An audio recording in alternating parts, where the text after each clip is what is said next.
Mobile phone का पहला generation जिसमें आप एक स्थान से दूसरे स्थान किसी जगह पर कोई व्यक्ति बैठा है उससे फोन के जरिए बात कर सकते थे या मोबाइल के जरिए बात कर सकते थे। फिर आता है इंटरनेट का सेकंड जनरेशन यानी 2G, जिसमें आप एक फोन से किसी दूसरे व्यक्ति को टेक्स्ट भेज सकते थे। इसके बाद आता है थर्ड जनरेशन जिसमें आप अपने फोन में इंटरनेट का इस्तेमाल करना शुरू कर देते हैं। और इसके बाद इस इस्तेमाल में अब यदि आप कोई वीडियो सर्च करते हैं, कोई वेब पेज खोलते हैं, कोई वेबसाइट खोलते हैं, तो उसे ओपन करने में जो समय लग रहा है उसे कम करने के लिए आता है थर्ड जनरेशन। इसके बाद इसकी स्पीड और बढ़ा देने के लिए आता है फोर्थ जनरेशन, यानी आप कितनी कम समय में उस वेबसाइट को खोल सकते हैं, पढ़ सकते हैं, किसी वीडियो को देख सकते हैं या किसी वीडियो को डाउनलोड कर सकते हैं। इस क्षमता को और बढ़ाने के लिए आता है 5G, जिसमें हमें लो लेटेंसी प्राप्त होती है, यानी एक बिंदु से दूसरे बिंदु तक जब आप खबरें भेजते हैं, डेटा को भेजते हैं, तो उसमें हमें बहुत कम समय लगता है, जिसमें अभी तक 10 से 15 माइक्रोसेकंड की बात की जा रही थी। लेकिन अब आ रहा है इंटरनेट का अगला जनरेशन यानी 6G, जिसे सिक्स्थ जनरेशन कहा जा रहा है, जिसमें यदि हम बात करें लो लेटेंसी की तो हमें यहाँ अल्ट्रा लो लेटेंसी प्राप्त होगी, यानी एक बिंदु से दूसरे बिंदु तक किसी डेटा को पहुंचाने में हमें यहाँ 1 माइक्रोसेकंड का टाइम लगने वाला है, जो अपने आप में इंटरनेट की दुनिया में काफी बेहतरीन कदम माना जा रहा है। 6G को लेकर अभी हाल ही में भारत सरकार ने एक विजन डॉक्यूमेंट पेश किया है। तो आज के सेशन में हम 6G पर आधारित उस विजन डॉक्यूमेंट पर चर्चा करने वाले हैं। इसके साथ ही भारतीय प्रधानमंत्री नरेंद्र मोदी जी ने एक ऐप लॉन्च किया है, एक एप्लीकेशन लॉन्च किया है जो किससे संबंधित है, उत्खननकर्ताओं से। तो आज हम उसके बारे में भी चर्चा करने वाले हैं, यानी मुख्यतः आज हम दो खबरों पर चर्चा करने वाले हैं। तो आइए आज के सेशन की शुरुआत करते हैं। दृष्टि आईएएस के इंडेक्स प्रोग्राम में एक बार फिर से आपका स्वागत है। मैं हूं गीतांजलि शुक्ला और आज हम देखते हैं कि आज हम किन बिंदुओं पर चर्चा करने वाले हैं। आज का हमारा विषय है क्या है call before you dig app, optical fibre को या ऑप्टिकल फाइबर केबल को इससे क्या फायदा होने वाला है। सबसे पहले बिंदुओं को देखेंगे तो सबसे पहले खबर देखेंगे, खबर क्यों चर्चा में रही है यह जानेंगे। इसके बाद समझेंगे कॉल बिफोर यू डिग की जरूरत क्यों पड़ी, आखिर यह है क्या, इस ऐप को लॉन्च करने के पीछे क्या मकसद बताया जा रहा है, फिर इस ऐप को कार्य में कैसे लिया जाएगा, यानी यह काम कैसे करेगा। इसके बाद जानेंगे 6G विजन डॉक्यूमेंट के बारे में, क्योंकि ये साथ में ही ये दोनों कार्यक्रम यहाँ पर ऑर्गेनाइज किए गए थे, इसलिए जरूरी है। और हम सभी जानते हैं किसी भी ऐप को संचालित करने के लिए या किसी ऐप को रन करने के लिए जरूरत होती है इंटरनेट की, और अब इंटरनेट जो तकनीक है वह लगातार बढ़ रही है, इसलिए 6G डॉक्यूमेंट का जो विजन पेश किया गया है इसके बारे में भी समझेंगे। फिर आज के सेशन पर आधारित एक प्रश्न होगा जिसका जवाब आपको कमेंट सेक्शन में देना है। आइए बढ़ते हैं हम खबर की तरफ। खबर द इंडियन एक्सप्रेस से ली गई है। खबर क्या थी उसमें, what is the call before you dig application launched by PM Modi. इसके साथ ही एक और खबर थी सी न्यूज़पेपर में जो कि काफी महत्वपूर्ण है और जानना जरूरी है हमें 6G के बारे में। खबर क्या है, high speed internet, how will India develop a 6G network. तो यहाँ पर ये दोनों खबरें महत्वपूर्ण हैं। तो सबसे पहले एप्लीकेशन के बारे में जानेंगे, इसके बाद समझेंगे कि अभी हाल ही में 6G नेटवर्क को लेकर जो भारत ने अपना विजन या डॉक्यूमेंट पेश किया है उसमें किन किन बातों को शामिल किया गया है। यदि हम बात करें कॉल बिफोर यू डिग के बारे में कि आखिर ये चर्चा में क्यों आ गया है और ये एप्लीकेशन है क्या, तो अभी हाल ही में भारतीय प्रधानमंत्री जी ने call before you dig app को लॉन्च किया है।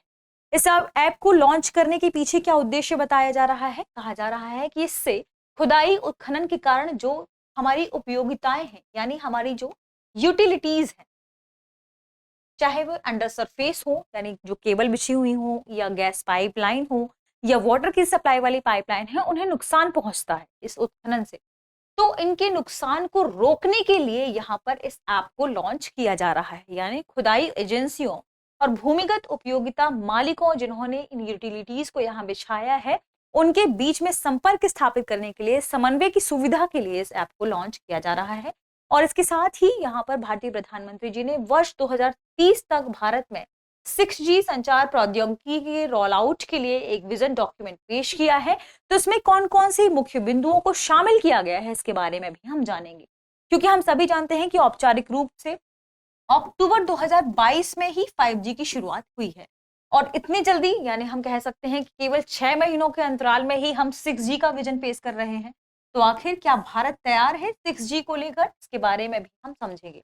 सभी जानते हैं कि अभी भारत में फाइबराइजेशन चल रहा है, यानी जो हमारी ऑप्टिकल फाइबर केबल्स हैं उन्हें हम टावरों के जरिए जरिए जोड़ रहे हैं, ताकि जो हमारी 5G की स्पीड है वह बड़े बड़े शहरों तक सीमित ना रह पाए, सभी क्षेत्रों में इसे पहुंचाया जा सके। तो इसके साथ ही 6G को भी लाया जा रहा है, तो इसके बारे में भी समझेंगे कि आखिर 6G तकनीक है क्या।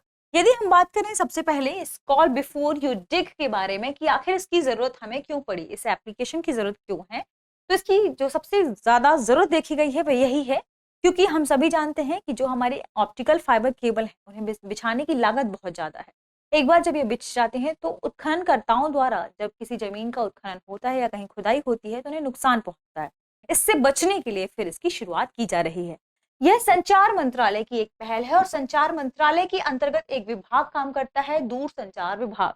यह दूरसंचार विभाग के अंतर्गत ही शुरू की गई एक पहल है जिसका उद्देश्य है ऑप्टिकल फाइबर केबल जैसी अंतर्निहित परिसंपत्तियों को होने वाले नुकसान को रोकना। हमने बात की गैस पाइपलाइन के संदर्भ में या पानी के पाइपलाइन के संदर्भ में, और इसके साथ ही हमने बात की ऑप्टिकल फाइबर के संदर्भ में। तो इन सभी को नुकसान ना हो, कम से कम नुकसान हो, इस लिहाज से इसकी शुरुआत की जा रही है। क्योंकि हम सभी जानते हैं असंगठित खुदाई और उत्खनन के कारण इन्हें भारी नुकसान हो रहा है और सरकार ने डेटा भी पेश किया है जिसमें सरकार ने कहा है कि लगभग हर साल 3000 करोड़ रुपए का नुकसान इसकी वजह से हमें होता है। तो जो उत्खनन करता है और जो मालिक है इनके बीच में बेहतर समन्वय हो, इसके लिए इसकी शुरुआत की जा रही है। यह सड़क, दूरसंचार, पानी, गैस, बिजली जैसी आवश्यक सेवाओं में कम व्यवधान पहुंचाएगा। जब हम इसकी शुरुआत कर देंगे तो इसमें कम से कम व्यवधान देखा जाएगा, जिससे जो हमारे नागरिक हैं उनको होने वाली जो परेशानियां हैं वे कम हो जाएंगी और जो हमें व्यावसायिक नुकसान हो रहा है यह भी कम हो जाएगा। इसलिए इसकी शुरुआत की जा रही है। अब हम बात करेंगे कि आखिर यह काम कैसे करेगा। तो दरअसल यहाँ हम कहें call before you dig CBUD app उत्खननकर्ताओं और संपत्ति के मालिकों को SMS और ईमेल के जरिए सूचनाओं को प्रदान करने में सक्षम होगा या इसके जरिए क्लिक टू कॉल के माध्यम से इन दोनों को आपस में जोड़ेगा। जब कॉल कर सकेंगे तो इसके साथ ही जो भूमिगत संपत्तियों को होने वाला नुकसान है वह नहीं होगा और उन्हें सुरक्षित रखा जा सकेगा। देश में योजनाबद्ध तरीके से खुदाई की रूपरेखा भी तय की जाएगी, क्योंकि अभी तक असंगठित क्षेत्र में कहीं भी खुदाई कर दी जा रही है और उत्खननकर्ता भी इसे ध्यान नहीं दे रहे हैं, जिसकी वजह से ये नुकसान हो रहा है। और कई बार जलवायु परिवर्तन के हानिकारक परिणाम भी इसकी वजह से देखने को मिले हैं। तो यहाँ पर देश में योजनाबद्ध तरीके से खुदाई हो या उत्खनन हो, इसकी रूपरेखा तैयार की जा सकेगी, जिसका उद्देश्य क्या है, खुदाई करने वाली कंपनियों को संपर्क का एक बिंदु प्राप्त हो सके। जिससे क्या हमें प्राप्त होगा, ये खुदाई का काम शुरू करने से पहले जो भी मौजूदा जो उपसतह या सतह के अंदर हमारी यूटिलिटीज हैं, यानी अंडर या सब सरफेस जो हमारी यूटिलिटीज हैं, उन्हें यहाँ पर बचाया जा सकेगा, सुरक्षा प्रदान की जा सकेगी। ये तो हमने देखा कि यह ऐप काम कैसे करता है। अब हम बात करेंगे हमारे 6G विजन डॉक्यूमेंट के बारे में, क्योंकि आजकल हर कार्य हो रहा है इंटरनेट के जरिए और हम सभी जानते हैं कि अब इंटरनेट का जो 6th जनरेशन आने वाला है वह मेडिकल के क्षेत्र में, ऑटोमेशन के क्षेत्र में, मशीन लर्निंग के क्षेत्र में और AI के क्षेत्र में काफी बेहतरीन होने वाला है। स्वचालित वाहन सबसे ज्यादा मांग कर रहे हैं किसके बारे में, इसके लिए इंटरनेट की स्पीड के लिए, यानी इंटरनेट स्पीड जितनी तेज होगी, इंटरनेट स्पीड जितनी तेज होगी, स्वचालित वाहन उतनी बेहतरीन यहाँ पर अपना करतब दिखा सकेंगे। तो इसमें जरूरी क्या है कि ऑटोमेटेड जो क्षेत्र है या ऑटोमेशन वाला जो क्षेत्र है, AI वाला जो क्षेत्र है, इन सभी को एक बेहतरीन इंटरनेट की सुविधा उपलब्ध हो, जिसका कार्य करेगा आप 6G। इन्हीं क्षेत्रों के अलावा सबसे ज्यादा जो यहाँ पर सहायता पहुंचाने वाला है वह क्षेत्र होगा मेडिकल, यानी स्वास्थ्य के क्षेत्र में सबसे बेहतरीन कार्य करने वाला है 6G।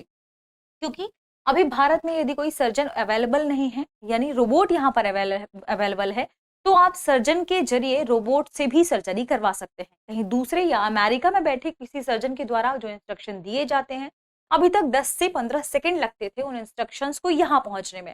अब जो रोबोट है उसे मात्र 1 माइक्रोसेकंड में वे सारे इंस्ट्रक्शंस मिलेंगे और वे सभी इंस्ट्रक्शन का पालन जल्दी से जल्दी यहाँ पर कर पाएगा। तो मेडिकल क्षेत्र में अब बेहतरीन कार्य या बेहतरीन प्रदर्शन देखने को मिलने वाला है। अब यदि हम बात करें 6G के संदर्भ में कि आखिर 6G विजन डॉक्यूमेंट भारत क्यों पेश कर रहा है और इतनी जल्दी इस विजन को कैसे कंप्लीट किया जाएगा, इस परियोजना को कितने चरणों में लागू किया जाएगा।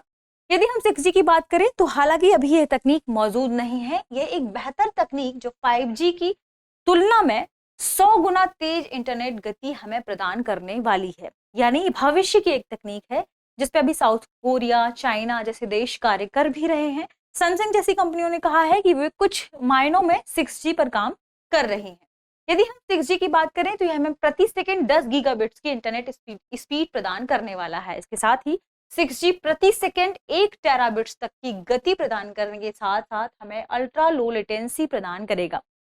अल्ट्रा लो लेटेंसी जिस पर हमने चर्चा भी की, एक बिंदु से दूसरे बिंदु तक किसी डेटा को पहुंचाने में जो समय लगता है उसे ही लेटेंसी कहा जा रहा था, क्योंकि उसमें बहुत समय लगता था। बाद में जैसे ही तकनीक बढ़ती जा रही है तो उसमें लगने वाला जो समय है वह कम होता जा रहा है। तो 6G स्पीड में यह समय और भी ज्यादा कम हो जाएगा, इसलिए इसे अल्ट्रा लो लेटेंसी प्रदान करने वाले जनरेशन के रूप में देखा जा रहा है। 6G को पूरे भारत में 2 चरणों में पूरा किया जाएगा, यानी इस परियोजना को 2 चरणों में लागू किया जाएगा, जिन पर आगे हम चर्चा भी करेंगे।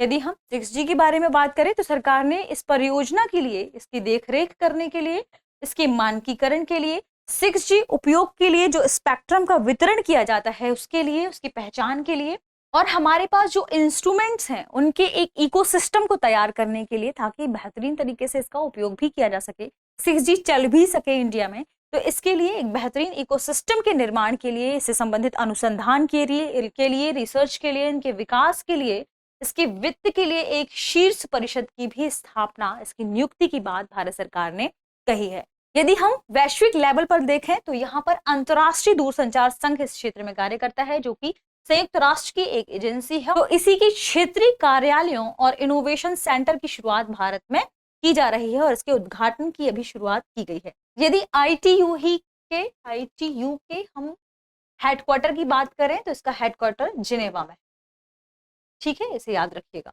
अब यदि हम बात करें आगे की, भारत इसे कैसे शुरू करने वाला है, इस परियोजना में 2 चरण कौन कौन से, तो यदि हम पहले चरण की बात करें तो इसमें जो हमारे खोजपूर्ण विचार है, यानी एक्सप्लोर करने वाले जो हमारे आइडियाज हैं, उन आइडियाज को शामिल किया जाएगा। जोखिम भरे यानी रिस्क लेने वाली जो हमारे पास क्षमताएं हैं उन्हें देखा जाएगा और इसके साथ ही प्रूफ ऑफ कॉन्सेप्ट टेस्ट के लिए सहायता दी जाएगी। यानी भारत सरकार जल्दी ही ऐसी पहलों की शुरुआत करेगी जिसमें आप सबसे बेहतरीन एक्सप्लोर करने वाले आइडियाज लेकर आएंगे, रिस्क लेने वाले कुछ खास, यहाँ पर क्षमता की बात की जा रही है इंटरनेट की दुनिया के संदर्भ में ही। यदि आप ऐसा कुछ करेंगे और प्रूफ ऑफ कंसेप्ट, यहाँ पर प्रूफ ऑफ कंसेप्ट टेस्ट का मतलब यह है कि यदि आप दुनिया की बेहतरी के लिए किसी कंसेप्ट को सोचते हैं तो उसे यहाँ पर व्यवहार्यता में लाने के लिए उसमें कितनी क्षमता है, आप उसे कैसे प्रूफ कर पाएंगे, इसी के लिए इस कंसेप्ट की बात की जा रही है कि प्रूफ ऑफ कंसेप्ट टेस्ट के लिए यहाँ भारत सरकार आपको सहायता प्रदान करेगी। यानी आप इंटरनेट की दुनिया के 6G के क्षेत्र में कुछ कार्य करना चाहते हैं तो इन सभी कॉन्सेप्ट के आधार पर भारत सरकार आपको पहले चरण के अंतर्गत सहायता प्रदान करेगी।